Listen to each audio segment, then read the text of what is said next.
যত বড় শক্তি হোক, আরে ভারত তো কিছুই না, এর চাইতে আরো বড় শক্তিও যদি আসে বাংলাদেশকে কোনোদিন পদানত করতে পারবে না। যুদ্ধ যদি তারা শুরু করে, এই যুদ্ধ আবার তাদের দেশে গিয়েই শেষ হবে। আমরা প্রত্যেকটি বাংলাদেশি নাগরিককে সামরিক ট্রেনিং দিয়ে প্রস্তুত করব যুদ্ধের জন্য। মমতা ব্যানার্জিকে ভালোই মনে করতাম, সৎ ভালো মহিলা, সাদাসিধা চালচলন। তিনি পর্যন্ত বলেছেন শান্তিরক্ষী বাহিনীকে আমন্ত্রণ জানাতে চান বাংলাদেশের সংখ্যালঘুদের রক্ষা করার জন্য। কত বড় মিথ্যাচার! বাংলাদেশের মতো সাম্প্রদায়িক সম্প্রীতি পৃথিবীর কোনো রাষ্ট্রে নাই। আমাদের এখানে আসুক, তারা দেখে যাক। কিন্তু ভারতীয় মিডিয়া এই কল্পকাহিনী ছড়িয়ে বেড়াচ্ছে যেখানে হিন্দুদের উপরে অন্যায় অবিচার করা হচ্ছে। আমরা এই দেশে আবহমান কাল ধরে সাম্প্রতিক সম্প্রীতি নিয়ে বসবাস করে আসছি। এই ধরনের কল্পকাহিনী ছড়িয়ে তারা বিশ্ববাসীকে দেখাতে চায় যে বাংলাদেশের মানুষ এক পেশে, বাংলাদেশে কারো জীবন নিরাপদ নয়। সম্পূর্ণ এই মিথ্যাচারের তীব্র নিন্দা আমরা এখানে জানাচ্ছি।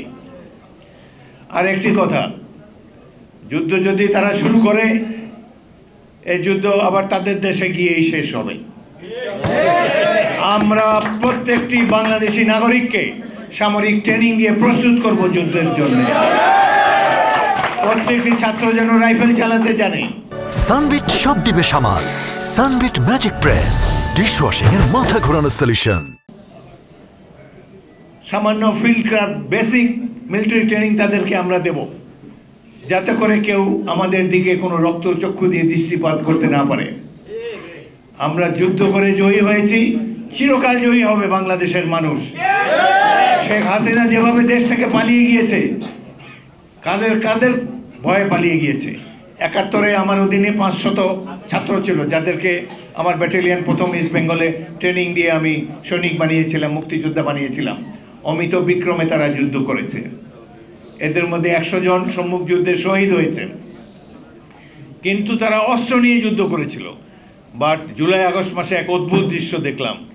হাজার হাজার ছাত্র জনতা বাবা মাকে নিয়ে এসে উপস্থিত হয়েছে এপিসির সামনে, হেলিকপ্টারের সামনে, খালি হাতে তারা এই বিভিন্ন হাসিনা বাহিনীর মোকাবেলা করেছে। মৃত্যু ভয় তাদের একেবারেই ছিল না। পৃথিবীর কোনো দেশে এই দৃশ্য দেখা যায়নি যে একজনকে গুলি করে একজন পড়ে যায়, বাকি শত শত লোক স্থিরভাবে দাঁড়িয়ে থাকে, কোনো নড়াচড়া নেই। তারা জীবনকে বাজি রেখে যুদ্ধে নেমেছে। বাসা থেকে যখন বেরিয়েছে নিজের ঠিকানা লেখা একটি চিরকুট বুক পকেটে রেখেছে। তারপর দেশের স্বাধীনতা সার্বভৌমত্বের রক্ষার জন্য জীবন উৎসর্গ করার জন্য তারা রাজপথে নেমে এসেছে।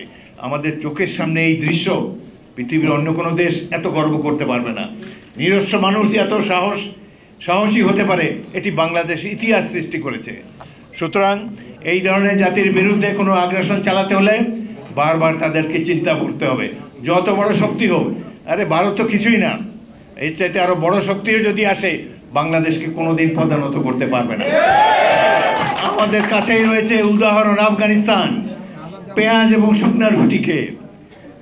শুকনার রুটিকে ব্রিটিশের বিরুদ্ধে ২০০ বছর যুদ্ধ করেছে, রাশিয়ার বিরুদ্ধে ২০ বছর, আমেরিকার বিরুদ্ধে ২০ বছর যুদ্ধ করেছে।